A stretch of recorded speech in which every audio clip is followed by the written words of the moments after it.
Okay, guys, welcome back. It's Lilac Crest. Down here in the bottom right, we've got the green Zerg. It's Geeden. And rounding out our Christmas color matchup in the top left of Lilac Crest, we've got the red Protoss, Qualia.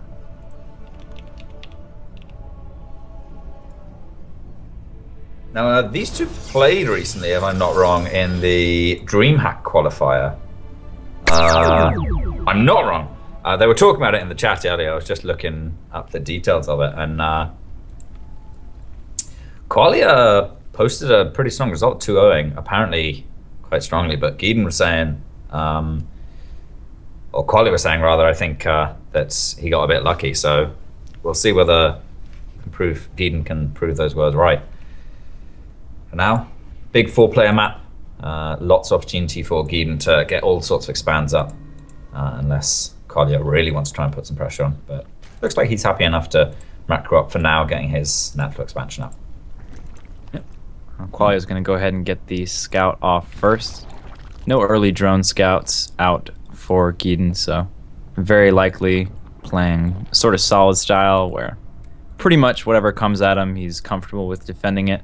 Going to use the overlords to narrow down the positions, and he will go ahead and get that 3 hatch up relatively quickly. But like I said before, sort of solid play, getting the spawning pool up in time, so that way he can have a reasonable amount of forces for anything early that the Protoss might try to pull.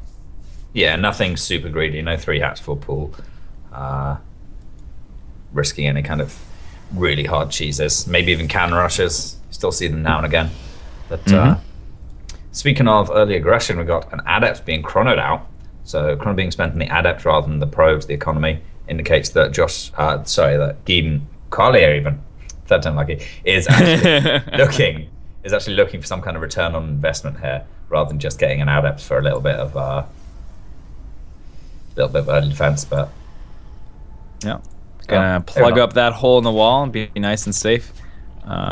We have the sentry coming in next, continuing to chrono boost that gateway. So got some pretty intentional timings, I would guess, down, knowing what time they're needed. Nervous. Yeah, you know, I feel like, especially with this natural, it's really open. It's that's true. Pretty susceptible to some early Ling moves. Geeden playing it safe, but speaking of, as Qualia there, it's a little bit tough. Yeah, these 3 slow lanes are going to come in. They're just going to poke up this ramp. They're all going to die, unfortunately. But, I mean, they kind of see what they need to see. They see the gateway, chrono still being spent on that. No chrono on the warp gate. And did they see those 2 gateways on the back? No, they didn't. So that's a important little bit of information that Qualia's managed to hide from his opponent. And, yeah, one of the really nice things, gets to see the sentry out. So that's pretty heavily a gas. 100 gas there gone. You can start to rule out. You can feel a little bit more comfortable with the sentry getting put out. If you don't see something there, if you only see just like no sentry at all, you're a little bit more worried about earlier Stargate play, proxies, something like that. Unable to get in early enough to count the pylons. So yeah, but having killed all of those Lings though, Qualia feels very safe taking that pretty early 3rd base. So that's pretty good. Geeden doesn't have anything out on the map. All he's got for scouting is these overlords, and neither of them are in a position to scout that nexus anytime soon. So this is going to be pretty good. Geeden's just finished up a couple more Lings. No Ling speed, interestingly to know. The lair is actually coming to finish up way before Ling speed. So Geeden has made some cuts here. Yeah, absolutely. Type build coming out from Geeden, droning up super hard. Really safely. That's going to be nice for him. Going to send out another round of 3 Zerglings. Not 2, not 4, but 3. Going to check the timing. Nicely done. Going to see that 3rd base timing and no. Again, nice and safe. He's got that economic lead that he can lean on, and he's going to finish up the workers right around 60 drones and get into that roach production. It's really interesting to me how Geeden has sent one of those Lings. You mentioned 3, and I was like, where's that extra Ling gone? He sent it down to scout all around the bottom left-hand side of the map, and I wonder whether in the previous game they played in the DreamHack qualifier, Qualia Did some hidden bases or a bunch of hidden tech or something that made him a bit nervous, but now we got a big adept push coming in here. Could take out that queen. Going to focus it down. One queen down. Keep in mind, larva, big deal here. Roaches, an excellent tool to defend these, but Oracle at the same time coming in. 4 workers killed only so far. This is a really strong defense by Geeden. Yeah, he has lost 2 queens though.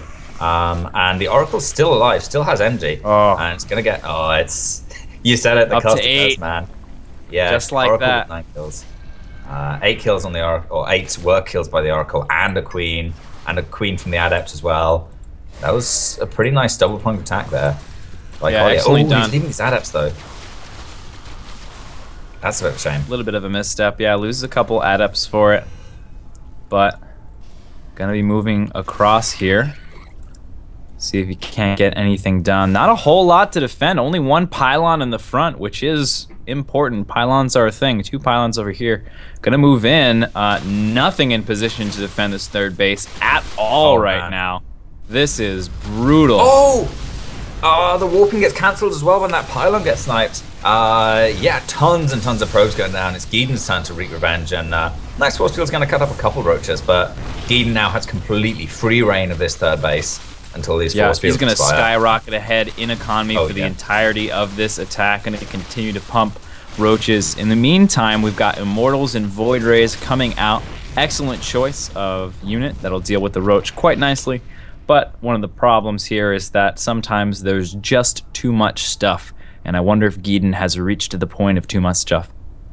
Yeah, I don't know. Tunneling Claw's coming in, so even when those tech choices come in to help defend the roach, he'll still be able to do a bit of multi-pronged crazy harassment. Big fight going down here. Geeden has a ton of roaches, but they're all just dancing around behind those force fields. Very nicely placed by Josh and Box. And a couple of Stalkers adding their DPS to the fight as they get warped in, and a couple of Folk Nova charges here. Pile Nova charges are going to be enough to finish off those roaches.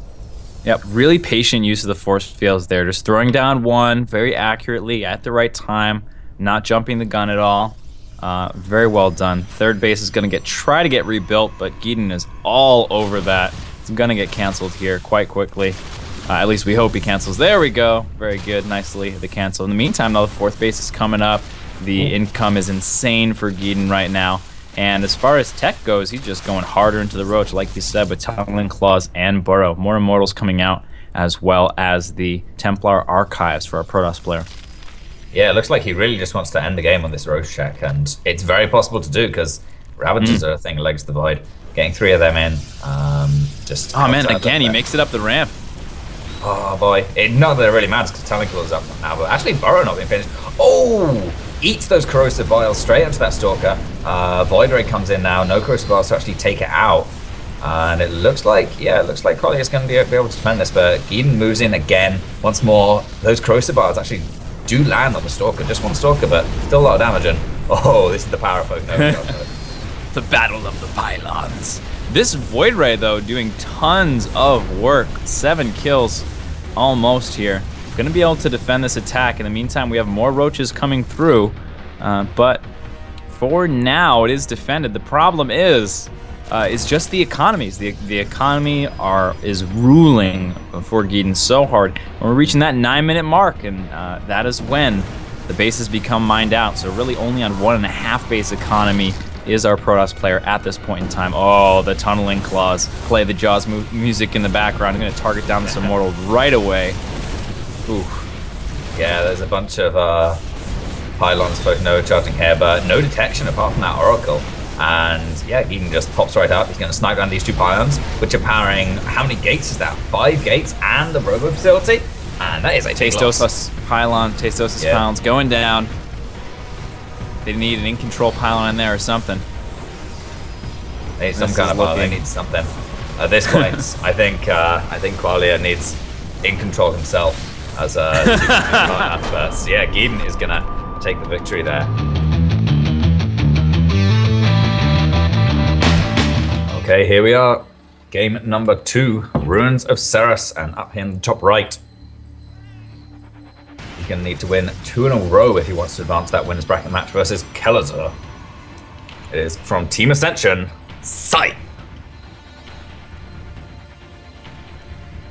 And spawning over in the top left-hand corner of our screen, it's the green Zerg, Geeden.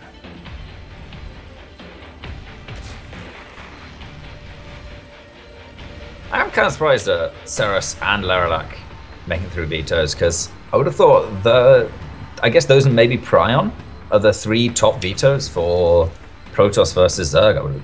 I mean, it seems to me at least. Big wide maps. Oh, sorry, big wide ramps. Fairly big maps that allow the Zerg time to spread all over them as much as they want. Just seems a little surprising on the part of Scythe to let them through vetoes. Yeah, well, I think too, it's tough because there's a lot of weird maps going on. A lot of players are liking to veto Arena because of the very short rest distances and the kind of game that creates.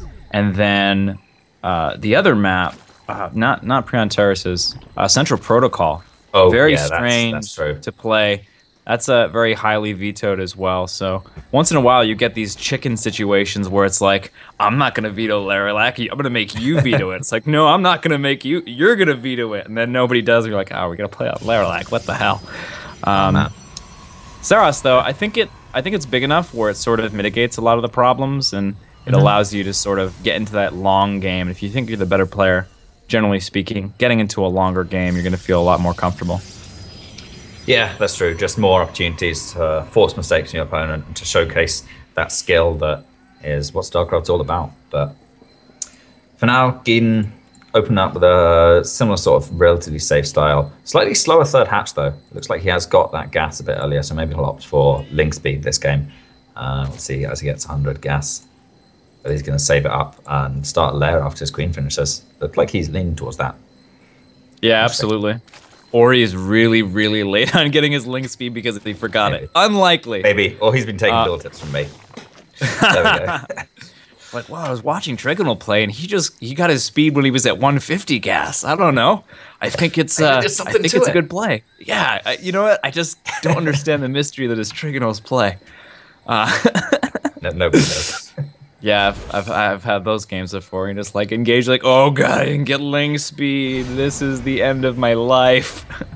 Yeah, it just happens to everybody sometimes. Last game, Geeden didn't get Burrow until like Roach Burrow was halfway through. But yeah, either way, Scythe opening up with 2 adepts, double gateway this time. So it'll be interesting to see whether he actually keeps them at home for defense like he did last game, or it looks like he's going to send those shades across the map.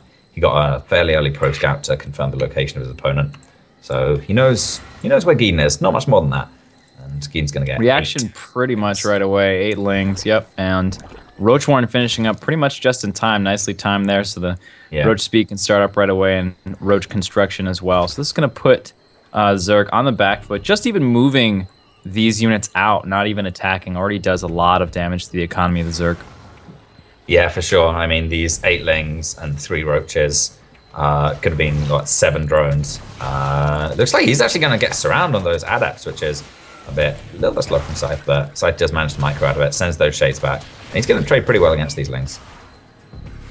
Nicely done by both players there. Yeah, pretty good. So, yeah, I was a little bit worried for Geeden to begin with, because obviously skipping link speed does make you quite vulnerable to the extreme mobility that the Adept Shade can grant them. But I guess with that fast Roach Warren, you get the extra power to fight the Adept head on. That kind of mitigates that. For now, though, it's a Warp Prism. It's got 4 Adepts. Ooh. Yeah, Warp Prism Adept. The most hated thing on the BattleNet forums right now. The combination has proven to be deadly in Bronze League and in tournaments such as these. Everyone hates it, and everyone loves it. Just depends rather on which race you're playing and your perspective. And nice position over here. Gonna warp in some adepts. Ooh, maybe take a little bit of the. No, he's gonna elevator, I think. Oh. Yeah, but those Rougers definitely deny Prism, or at least force nicely a lot scouted. of attention. Yeah. Yep. Gonna keep the links in the main to defend. And gonna move out with this Roach Ravager. At least a little bit forward. He might be going all the way here. Yeah, it looks like he's gonna try and get all the way across the map. Ravager's can be pretty good at just pressuring, which is something that's always been lacking in a little bit in previous iterations of StarCraft. They had to commit usually quite a lot of units to actually be able to force some kind of reaction from their opponent, but Ravagers with their much longer range can just sit there, out of range of the pylon overcharge, or they can just commit to it. Either way. Absolutely. The Corrosive Biles knocking out the pylons pretty much right away, staying out of range of that other ones. In the meantime, the Adepts are in the natural, ripping apart the mineral line of Geeden. His forces running back and forth, trying to stay alive. One more pylon down here. A lot of red units over here for our Zerg player. A little bit scary, but he's still pushing. This is very aggressive. Yeah, he just keeps on going. 2 pylon overcharges expire. I don't think without firing a single shot. That Immortal's on very, very low health, but its barrier ability is only a couple seconds away, 15 seconds, and it's beginning to regen its shields, so Geeden unable to actually finalize that. Morphing the injured roaches into Ravagers, restores them to full health. Really, really nice there for Geeden. And, yeah, absolutely. Gotta be careful. It's pure Ravager here is tough. A lot of times you want those roaches out in the front. For now, just kind of posturing up here. Oh yeah, Ravagers in the front, roaches in the back. This is not the setup that you want. Gonna manage to take down the Warp Prism pretty much right away, but afterwards, this is a tough force to deal with. Running out of force fields, though, is our Protoss player Qualia. Yeah, however, those Ravagers just got slaughtered. Got stuck up the top by those force fields. The rest of the army wasn't really able to support. And the Zealots with fast charge, 2 Immortals, 3 Immortals now, just absolutely pounded away at those Ravagers. And Geeden now has 4, 5th about to finish morphing up, and quite a few roaches. But his third base is fairly late, almost not droned at all. And yeah, Scythe has enough to actually start pushing down his ramp now. He's nasty. A lot of force fields for just a couple of roaches, not really worth it. The amount of sentries in this army is kind of scary, especially because they're so low on energy. Taking a couple of hits there, this is exactly what he wants. He's got the roaches in the front, the Ravagers in the back. The Mortals are raining down fire on this entire army, which is armored. Bonus damage is around. Oh my god, big hits over there, knocking out tons of the forces over here. And this is very difficult to deal with for our Protoss player. He is getting starved out right now. Can't take a third base, which is very, very significant in this matchup. Geeden keeping the supply advantage here and keeping his opponent out of the third base. Yeah, Geeden has been landing so many Corrosive Biles this game. It's been really, really good for him. A lot of these sentries you see on orange health, just on 20 health, they've been hit by 1 Corrosive Bile, and it'll only take 1 more to actually knock them out of the game completely. And we might see that here. A little bit of nice splitting though. Nice force fields as well. Just cut off a lot of those Ravagers, and a few of them will go down. A little bit less good in head-to-head combat. And yeah, those Zealots charging, gonna help chasing down these roaches, and looks like Scythe is going to be able to take a third base if he so chooses, but he might just want to keep on pushing. Now he's got another Warp Prism up, and he's just taken out a lot of Geeden's army. All right, we've hit 9 minutes. 1.5 base economy for our Protoss player is right on the edge of happening. So if he's going to commit to this 2 base, he's not going to have a whole heck of a lot of time to get it done. Roaches just pouring out for Geeden. He needs to be able to hold. If he holds this right now, there's no third base. The game is over. It all comes down to this.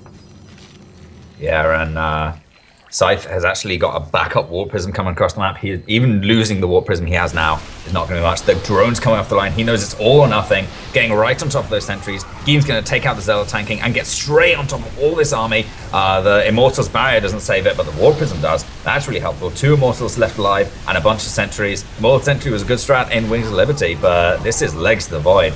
And Geeden is about to teach Scythe a very painful lesson about that. Oh man, what a supreme understanding of the economy to do that drone pull there, realizing how all in Qualia is right now. That does put him down to 15 drones though. Yeah, it's pretty rough. It's a pretty tough situation. There's still a possibility for Scythe to do something. Oh, he doesn't get the force field on the ramp though. All of these roaches now up in the main. The fight's just moved, and it's still not a fight that I think Scythe can win. No. Like you said, though, very low worker count for our Zerg player. I knew he lost a lot, but I didn't realize he lost quite that many. Yeah, I mean, he lost 30, and that'd be fine if he was on like a big high drone count. But both these games have been fairly low economy from the Zerg player. A couple of Archons morphing in. I don't He's think not droning. Wow. Low enough. He's still not droning. Both players are just going, you know what? Economy's not that important. Yeah, but I could make really units. Yeah. It's like, think about it. It's like, shouldn't you drone up? Yeah, but drones don't attack really well. I could make units. I've got points. Ooh, and, nice bit of a choke to engage. A lot of those corrosive vials landing on the Immortal there at very low HP. Oh man, the Archon's on such low health. If he'd be able to kill that, that would be fantastic. But he's just gonna keep on fighting here, taking down these walk gates. The walk gates don't even matter that much anymore, apart from the positioning for Geeden. Not really. Yeah, there's just not much of an economy to actually produce this many units. He's ignoring the third base because he knows he has to go for the throat. One Archon does get picked off. That's really nice. Second warp prism coming in, going to help with the micro. Try and pull those Archons a bit farther forwards. But it's just corrosive vial after corrosive vial after corrosive vial. If he was able to take out these 3 pylons in the back, that would be really helpful because the Mothership Core, actually it's out of energy now. It doesn't even matter anymore, but it's been doing a lot of damage. These corrosive vials for zoning are awesome. Absolutely. Nice play with the Warp Prism there, keeping all those units alive. Ooh, kill another Archon though. Yeah, it evaporates. You kill those corrosive vials and they just keep on raining down like fire from the skies. Another Archon comes down. Probe's coming off the line. It's Scythe's turn to actually take the economy hit to destroy his opponent's army, and he's going to take less than economy hit and destroy all of the army. Geeden, wow! GG, what a game!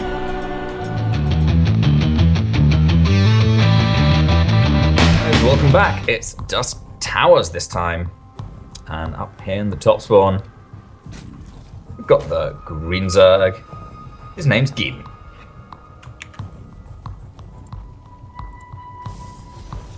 And his opponent, spawning in the bottom left-hand corner of Orbital Shipyard 2.0, it's the red Protoss, Qualia.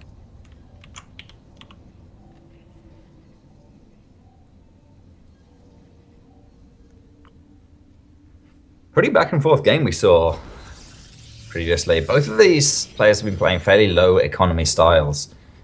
So far in the previous 2 games. I think the highest drone count from Geeden's been like 57, and that was when he was winning really hard and on 4 bases in game number 1. And 57 drones spread across 4 bases. I mean, I don't know. Especially because he's taking all of his guys. He's got like 8 per base or something. That's true. Like that. Maybe he's really practiced on double harvesting or something. Yeah. Nobody told him that didn't make it. I thought 8 was the most efficient now. Is it? You viewers at home, the number is 16. You seek 16. But yeah, Geeden's gonna get away with that fairly fast third hatch once again. He had a little scout around to make sure he wasn't being proxied, and went, no proxies, no gates. All right, just throw down another hatch, which is, you know, usually a pretty good idea. The more the better.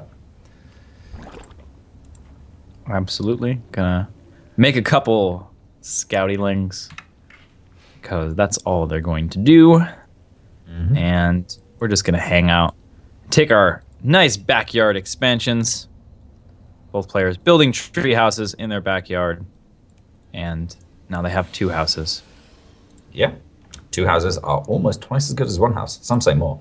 One interesting thing to note though is Geeden has actually opted to take his natural expansion in the typical natural location in the back here, in this nice safe protected area, whereas a lot of Zergs prefer to go for the low ground, typical third base as their first expansion, because you get your creep up a lot earlier. Zerg doesn't really care about map architecture, or they care about it in a different way than the other races. They generally prefer to fight in open spaces, so it can often be good for Zergs to actually have that open space to defend their natural in. So it's a little unusual that Geeden chose to do that, but nothing too crazy. Yeah, well, I think too, when you're going against Protoss, especially, taking a base where it's nice and wide open first is really nice. You're playing against a Terran in this situation. Maybe you take the one in the back because you're a little bit worried about, you know, some Hellions coming in and messing with you. But 2 workers killed for 1 adept. No double adept this time around.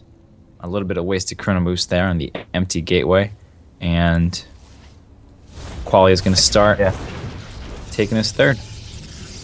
I guess the Adepts is one reason why you might not want to go for that outside base. Imagine if there were like 9 drones or however many there were when that Adept came in at the natural base, rather than sending the Shade in straight to the main and getting it surrounded and killed.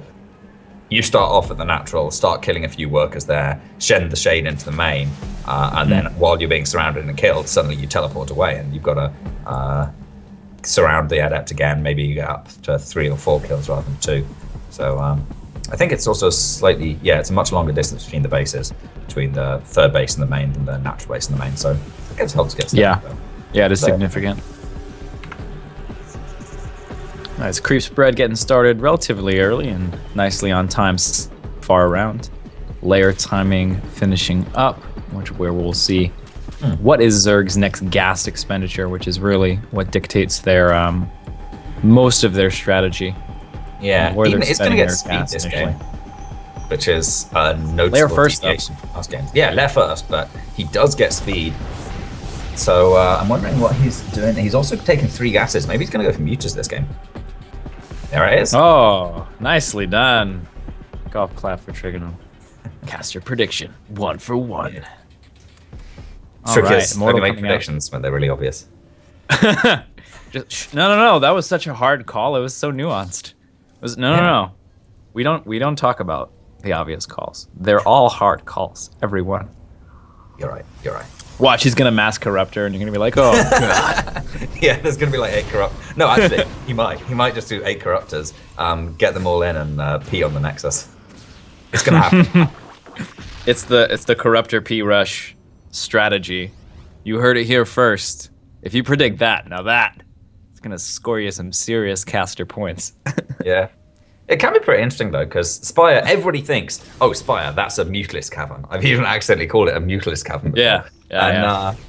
Yeah, you can get Protoss players to go, oh man, Spire, what's happening? Double Stargate, Phoenix, and then 8 Corruptors just come in and pee on the Nexus, kill it, and then leave. And the Phoenixes aren't doing anything. He's invested so much into this anti-Mutalisk, and then you just kind of keep on harassing. Okay, it's Mutalisks. Keep on harassing with the Corruptors until you get your Grey Spire and you've got a big Broodlord force. But just barely scouts that Spire with the last breath of the hallucination, disappears into Spire. And then quickly the reaction shall be down. The amount of gateways is getting a little bit out of control. We're going to 9 gates. It's gonna be, needless to say, gateway heavy army, War Prism coming in as well. But it's all about how Qualia deals with this Mutalisk ball. We are up to 14 Mutalisks, so quite heavy. And he's going to be doing a little bit of a potential double prong. He's got some Zerglings in position. If the army gets pulled into the main, he can do a little bit of harassment in the natural. Yeah, Melissa called a little bit late to react, and 8 workers. Oh my god, 11 workers. 11 workers, yeah, that's pretty. And he just gets out. And any sort of counterattack that might have been strong is... Oh, you're just going to go straight over the Army. Fly right over the Archon. The Lynx try and get in on it. They're going to try and focus down the Stalkers. So aggressive. The Archon's going to go down pretty quickly. And yeah, there's just too much in the sky, too much on the ground here. Oh, there goes the Walkers before it can get those Stalkers in. And yeah, he's going to he's even going to get the Mothership Core. No, GG incoming. Oh boy, this is... Oh my god. Yeah, you can't feel good as the Protoss right now.